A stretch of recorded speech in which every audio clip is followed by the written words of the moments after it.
안녕하십니까. 첫 번째 강의를 시작하겠습니다. 첫 번째 강의에서는 기본적인 UiPath 스튜디오 설명 및 변수에 대해 다뤄보겠습니다. 우선 워크플로우를 생성하기 위해 하나의 빈 프로젝트를 생성해야 합니다. 처음 UiPath 스튜디오를 실행해보면 이렇게 블랭크 프로세스를 만들 수 있습니다. 이렇게 이거 버튼을 클릭해보면 네임과 로케이션을 지정할 수 있는데 네임은 프로젝트 이름, 로케이션은 프로젝트가 저장될 위치입니다.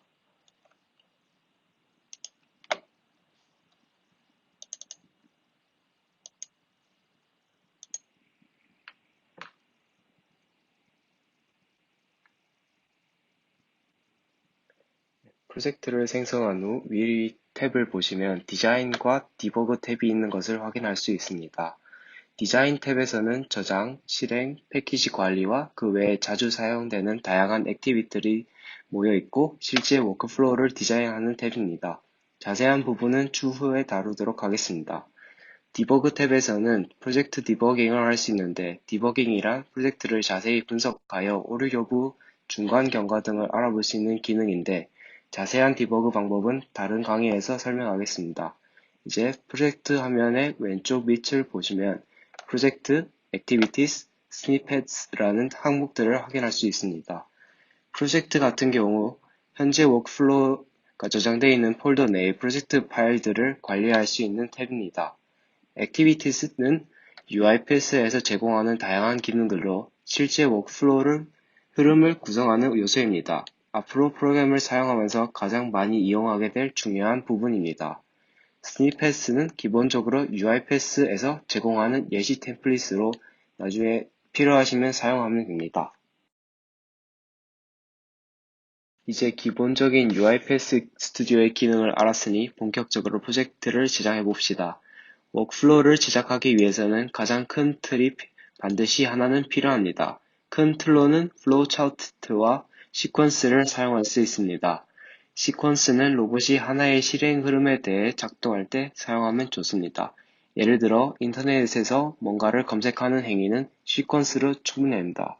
이런 식으로 오픈 브라우저, 검색어 입력, 엔터 입력, 클로즈 어플리케이션 등으로 이런 식으로 하나의 시퀀스 흐름을 생성할 수 있습니다.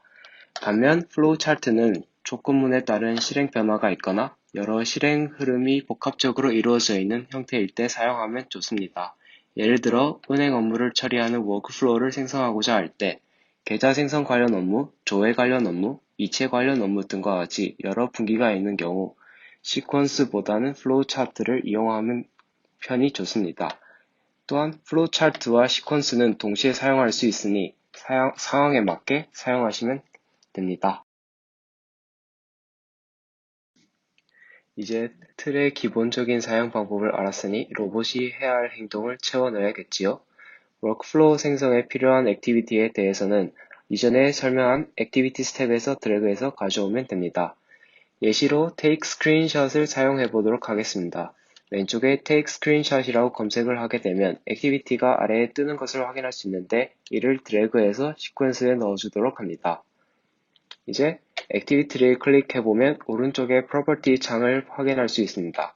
프로퍼티 창의 경우 해당 액티비티에 필요한 인풋, 아웃풋 또는 해당 액티비티의 다양한 설정들을 제어할 수 있습니다.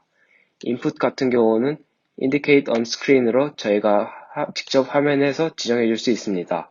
원하는 창을 클릭한 후 타겟을 확인해보면 값이 들어가 있음을 확인할 수 있습니다. 하지만 더 자세하게 인풋에 대해서 행동을 지정해주고 싶으면 셀렉터의 값을 수정해주면 되는데 이는 추후에 셀렉터 강의에서 다루도록 하겠습니다. 또 각 설정들 위에 마우스를 올려놓게 될 경우 이 설정에 대한 자세한 설명이 나오게 되니 참고해서 사용해주시면 되겠습니다. 그리고 아웃풋 부분에 저희가 찍은 스크린샷의 결과를 어디에 저장할지 변수를 설정해주면 로봇이 정상적으로 해당 행동을 수행하게 됩니다. 다음은 변수 부분에 대한 설명을 이어가도록 하겠습니다. 변수라는 단어가 생소할 수 있는데 액티비티를 사용하기 위해서는 변수에 대한 이해가 필수라고 생각합니다. 변수에 대한 내용은 PPT로 잠시 다루고 가겠습니다. 변수라는 것은 이런 변수명을 가진 저장 공간에 데이터를 저장할 수 있습니다. 이런 변수에는 여러 타입이 있는데 우선 불리한 타입은 이렇게 true, false를 저장할 수 있습니다. 다음 int 32 타입은 1, 2, 45, 60 등의 정수를 저장할 수 있습니다. string 타입은 UIPath, RPA 등의 문자 또는 단어를 저장할 수 있습니다. 데이터 테이블은 이런 식으로 행과 열로 이루어진 정보를 저장할 수 있습니다. array 같은 경우 변수를 여러 개 저장할 수 있는 집합으로 이해하시면 되는데 이 집합 내의 변수 타입은 하나로 통일되어야 합니다. 마지막으로 generic value 타입이 존재하는데 이는 모든 종류의 데이터를 저장할 수 있습니다. 이제 UiPath Studio에서 변수를 사용해 보도록 하겠습니다. 변수를 생성할 때는 array variable 창을 이용합니다. 이때 name, variable type, scope, default 등의 내용을 채워야 합니다. 우선 클릭을 해보시면 variable을 생성할 수 있는데 우선 name은 앞으로 사용할 변수의 이름을 뜻하고 variable type은 이전에 PPT에서 설명한 타입들을 알맞게 선택하면 됩니다. 자신이 원하는 타입이 없다면 browse for types를 선택하여 자신이 원하는 타입을 찾아서 사용할 수 있습니다. scope는 변수를 사용하실 때 그 변수에 해당하는 범위를 지정해 주는 것입니다. 시퀀스나 플로우 차트를 생성할 때 하나의 범위를 생성하게 되는데 이에 범위를 설정해 주게 되면 그 범위 내에서만 변수를 사용할 수 있습니다. 디폴트는 변수의 초기 값으로 초기에 설정해 주면 변수가 이 값이 처음에 저장되게 됩니다. 타입이나 스코프 등을 찾기 힘들다고 하시면 액티비티의 프로퍼티에서 인풋이나 아웃풋 등 변수를 필요로 하는 부분에 컨트롤 K를 입력하고 변수명을 지정하면 UiPath Studio에서 자동으로 해당 액티비티에 맞는 변수를 생성해주니 이를 이용하시면 됩니다. 이제 변수를 생성하는 방법을 다뤘으니 실제로 변수의 값을 저장하거나 변수를 출력하는 방법에 대해 알아보도록 하겠습니다. 변수에 어떤 값을 넣고 싶다면 디폴트의 초기 값을 설정하거나 input dialog라는 액티비티를 통해 프로젝트 실행 시 사용자가 직접 값을 입력할 수 있는 팝업 창을 띄어 값을 저장할 수 있습니다. 이런 식으로 input dialog의 property의 output 창의 변수를 설정해주면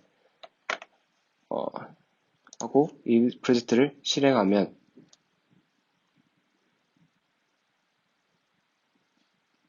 이런 식으로 사용자가 값을 입력할 수 있습니다.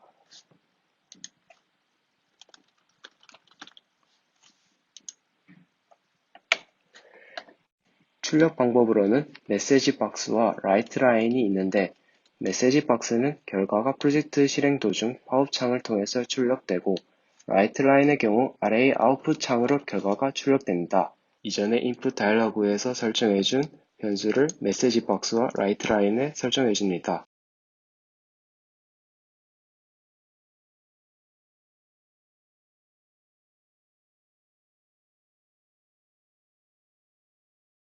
그 후 프로젝트를 실행해보면 이전과 동일하게 사용자가 값을 입력하고 메시지 박스에 값이 출력됩니다.